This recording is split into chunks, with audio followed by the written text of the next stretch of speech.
This is the Saluda Grade, opened in 1878 and operating until 2001. This is the steepest mainline train grade in the whole United States, with an average percent of 4.9%.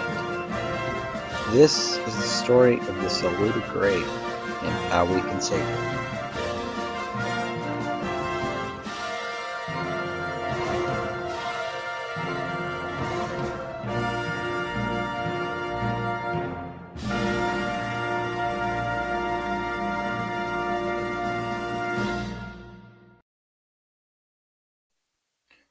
On July 4th, 1878, the Saluda Grade was opened.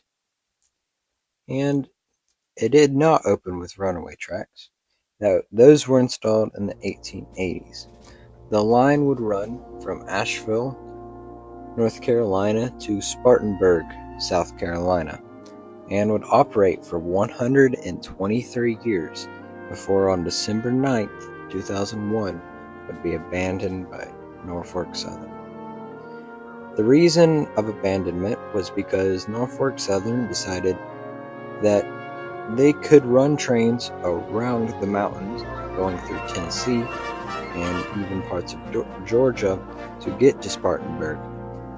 Though it was longer by a significant amount, it was cheaper than just running it over to the Saluda Grade. Currently, a 31.5 mile trackage of Saluda Grade is abandoned on both ends from Asheville to Flat Rock. Norfolk Southern would sell that part of the line to Blue Ridge Southern, who still operates that line. And at the end of the used part of the Saluda Grade, there are some stored wood chip cars. And on the south side of the line from Spartanburg to Inman, it's used by Norfolk Southern as a little kind of branch line. But that 31.5 mile section was recently sold by Norfolk Southern to Conserving Carolina, who has plans to turn it into a trail by 2027. And I'm going to explain in this video why we should not do that. So my first reason is this line is 148 years old. It's been abandoned for 25 years now, and this is a really big part of American railroading, especially in the mountains. And it was a huge achievement when it was open, and it still is a huge deal because of how steep it is and the fact that it uses not one but two runaway tracks. These runaway tracks, specifically number 2, were staffed runaway tracks, so they would listen for a specific whistle combination from the steam engines and on into the early days of diesels, before CTC signaling was installed, along with automated switches on timer circuits at the runway track number 2 and I think number 1. Runway track number 1 would be closed way before Saluda Grade was abandoned. It was closed. I actually don't know when it was closed. If you guys know, please put it in the comments. But the track at Melrose would be operated until December 9th, 2001, when it was closed. Many trains did go up the grade, by the way. It was not uncommon. It was actually fairly common. And where the worker would sit in this little kind of shed kind of thing while he was waiting on the trains to come, that is still there, along with the box that housed all the electrical equipment. The post is still there. The actual signal part was taken down. I think it was stolen by somebody. I literally went there a week ago. But the runaway track is still there. Everything is still there. And but yeah, let's get into actually talking about why this should not become a rail trail. Conserving Carolina and 3 other companies have bought the Saluda Grade from Norfolk Southern, and they plan to turn it into a trail by 2027. And you see, the problem I have with this is a very historic grade, as y'all know, and we've already got a ton of trails in the United States, or rail trails in the United States, and I think I think a lot of them are stupid. Because once you take up those tracks, you can't put them back on. It's a piece of history that is gone. It's going to be gone forever. And I think we need to save this grade from becoming a rail trail, because it's a very important grade, and it's very famous too. But here's what I think we should do with this grade. I think from Inman to Tryon, correct me if I mispronounce those names, I think we should open up a tour sign between those 2 areas, and once we start making a lot of money, we can start working our way up the mountain, and so on.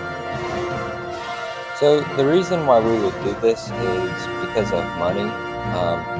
It's going to be very expensive to, if we were to say we're just going to do that whole line at once. We're going to have to work our way up the grade, because it would be very difficult to get all that money at once. Another thing is a lot of this grade, south of Saluda, is double track. So we can take up one side, because we have to compromise with them. We can take up one track and pave over it with asphalt, and that can be a trail. You can walk, ride your bike,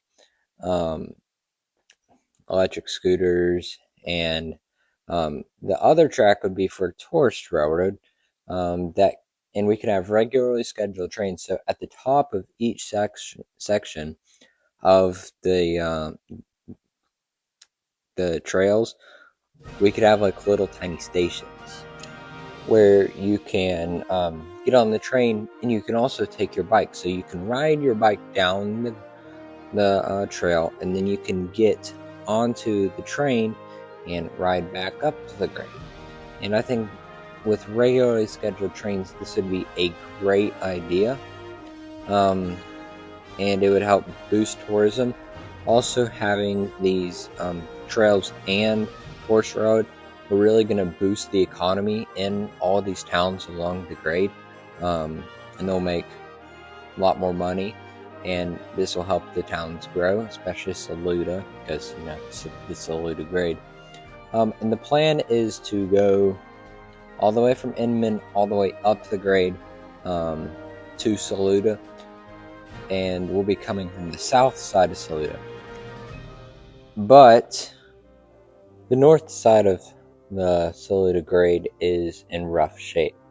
Now, parts of the south side do have washouts and are overgrown by kudzu, but the north side is 100 times worse. Just after you exit Saluda, there's actually a gravel road you can take right when you're exiting downtown Saluda, and it will parallel the Saluda grade for what it will be on the opposite side of a creek, though. It would be like 50 feet up. But there are tons of washouts. There are full-grown trees, not like a couple of trees. There are like hundreds of trees growing through the grade, and just tons of kudzu. And the washouts are the biggest problem, because it's going to be expensive to fix those.